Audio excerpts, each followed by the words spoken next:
What's up, St. Philip family? Jesus appears in the midst of the mess.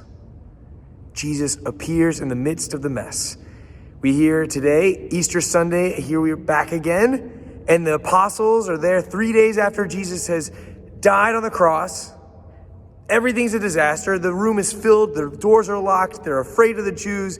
They're like betrayal and denial and shame and wonder, and they're hearing all these stories about this empty tomb, about people that have seen Jesus. They have these disciples that are talking about encountering Jesus and then seeing him in the breaking of the bread. All this is going on, all this mess. And Jesus appears in the midst and he says, "Peace be with you. Peace be with you." And what is Jesus doing in this moment? He goes to them and he goes in the middle of their mess, in the middle of their brokenness and grief and confusion and troubling and terror, all that. He goes in the midst of that craziness, that mess, and he proclaims the good news. He says, look, it's me. I've risen from the dead. Look at my hands and my feet and see that it is I myself. Touch me and see. It's me. It's not just an illusion. It's not just a vision. I'm not a ghost. I have flesh and bones. Touch me and see. And this body is my body.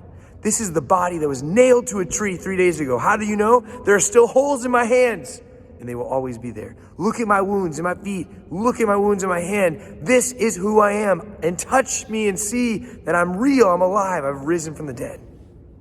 And then he says, and I'm going to show you even more. Do you have anything to eat? And he takes a piece of fish, they give him fish, and he eats it in front of them. Not only is this my body that was nailed to a tree, but it's a real body that I eat, I consume, I'm alive in front of you. So stop being unbelieving and believe. I've conquered death. The best news ever. The good news that Jesus Christ, not only did he suffer and die for our sins, but he's risen from the dead, and now the power of forgiveness goes throughout the whole world. Amazing. And the apostles are witnesses to that. But Jesus, then he goes on and he says, but don't take my word for it. Don't take my word for it. I'm not just asking you to believe this on blind faith. Like you're amazed. And it even says that they were incredulous for joy. Incredulous, unbelieving, unable to believe. They're like, this is so incredible. This is so crazy. And so, but he's like, I'm not even asking you to just believe this because you've touched me, you've seen me, I've eaten fish in front of you. This was foretold. That everything that was said, Moses, the prophets, and the Psalms will be fulfilled. Everything that was said about me will be fulfilled. And this is why we believe. It's not just the witness. It's not just this. You are witnesses of these things, right? We have the eyewitness testimony of Jesus appearing in their midst, of them touching him, of Thomas putting his hand in his side, of Jesus eating fish. We have an eyewitness testimony, and that's a huge part of our belief. But the reason that this is credible and the reason we say, yes, my Lord and my God, is because all of this had been foretold. There are many religions, but this is the only religion founded by God, who actually claims to be God, and also completely prophesied over thousands of years. Think about that. Just think about salvation history. That Abraham, Isaac, Jacob, Moses, prophets, throughout all of history, over thousands of years, different people wrote revealed works, divine revelation, through prophecy, through the Holy Spirit, through the Psalms, all these different things, from centuries and millennia apart, and all of this lined up, and all of this was fulfilled by a man, Jesus Christ. That Jesus Christ perfectly fulfilled everything that was foretold before him over thousands of years. And remember, the people who are writing, they're not colleagues. They're not in the same room. They're not calling each other on the phone. There's no master. This is hundreds and thousands of years apart, and they're all giving pieces of this over and over again, prophesying this. And then Jesus somehow is able to fulfill perfectly everything that was said about him. That's why we believe. Because no human being could have orchestrated that elaborate scheme. And no human being could have ever been like Jesus Christ, just a random. No one could have possibly connected those dots from thousands of years of divine revelation, thousands of years of writing in different times, in different ages, in different places, coming together and fulfilling all of that. Only God could orchestrate a story like that and fulfill it perfectly. Only God.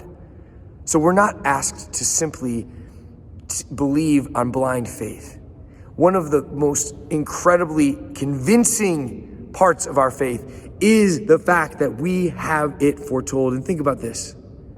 Jesus, everything about Jesus was prophesied, foretold. He was the only king whose birth was foretold. Fulton Sheen tells us that.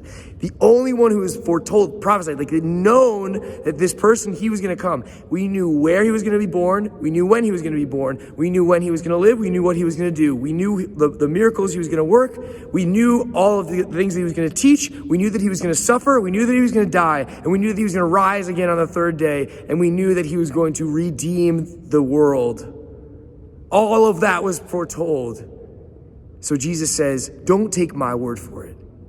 All of this has been foretold. And that's why in the first reading, Peter from Acts of the Apostles, he doesn't just start talking about Jesus. He says, God, the Father of the God of our fathers, of Abraham, Isaac, of Jacob, the God of our fathers is the one who glorified Jesus Christ. The God of our fathers. This is the one God who created everything, the one God who brought everything into existence out of nothing, and now the God who became man and redeemed us all. This is who we are, and this is who God is and who we're called to be. So it's very important there. But let's go back to the mess. The mess. So Jesus appears in the midst of this mess, and he proclaims this good news. That I have now fulfilled everything that was prophesied about me. And now the forgiveness of sins will be preached in my name throughout the whole world, starting in Jerusalem. Nothing in your life, no mess, no sin, no waywardness, nothing is greater than my power to save. And I'm proving that with my wounds, with my resurrected body. Peace be with you. I have conquered the grave. Peace be with you. Nothing can stop my power to save. And so for us, Jesus appears in the midst of my mess. I don't need to prepare some space for him, or I don't need to have my life in order or have this, something perfect. I don't have to be completely without sin. I could have a complete mess in my life.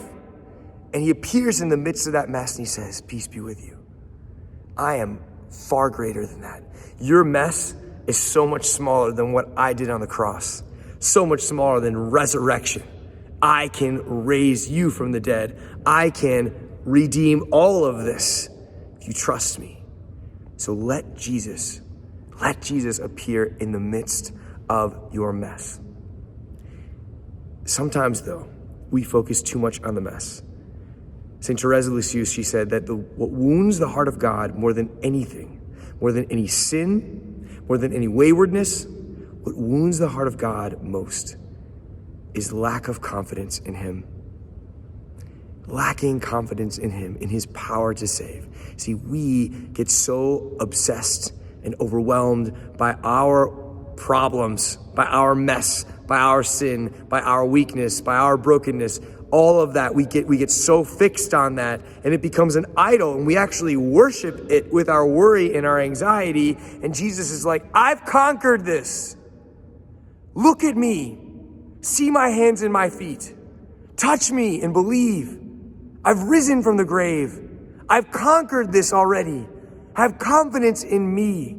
Trust in me. This mess is far infinitely less than my power. Allow me to redeem you, to bring you to life. So we make idols out of our mess. And Jesus says, no mess is too great for me. Do not make the mess greater than his power. And every time we come to Mass, we bring our mess here we're gathered just like the disciples. We come together, and I have my family problems, I have my career problems, I have my sin problems, I have my brokenness, I have my weakness, I have my anxiety, I have my psychological, my physical, all the different problems. I bring my mess here, and you know what's great? My mess doesn't stop Jesus from appearing in our midst at every Mass. This is my body.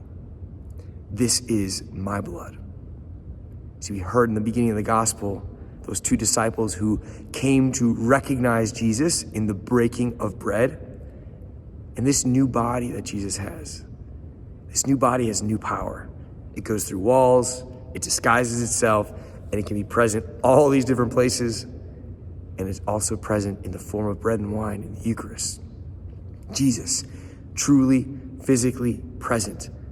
Body, blood, soul, and divinity present in our midst. In the words of consecration, this is my body, this is my blood. He appears in our midst, in the midst of my mess.